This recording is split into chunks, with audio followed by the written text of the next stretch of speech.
Kumusta mga brad? Bukod nga po sa Suzuki Raider 150, isa din po ang Suzuki Smash sa sinasabing pinakamabilis na underbone na ginawa nila. Sabi ng mga tao, sabi ng mga naka-smash.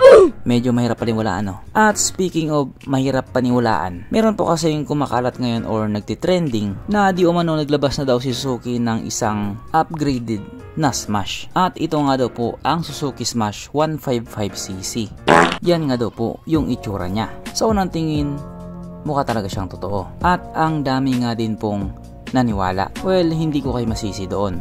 Nagtataglay kasi kayo ng kakaibang katangahan.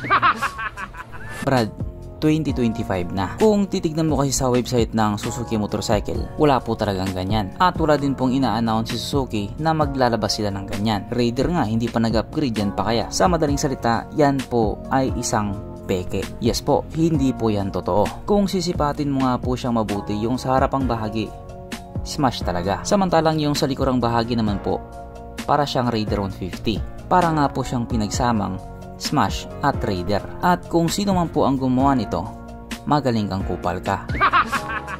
At eto pa, kung titignan nga po natin sa may ilalim na bahagi, meron po ang watermark na AI. Siguro kung may dugtong na dilas-alas, medyo hindi natin pagdududahan yan. Kaso lang, AI lang talaga yung nakalagay. Nang ibig nga pong sabihin, Artificial Intelligence. Sa madaling salita, itong litrato na to ay AI generated, hindi po AI dilas-alas.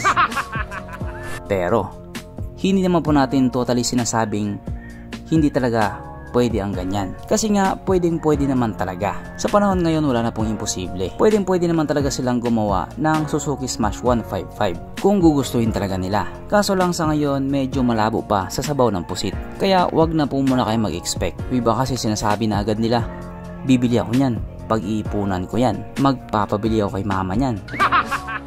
Inulit ko po, napakaganda niya. Pero, peke po siya. At wala din po tayong bounce cape by.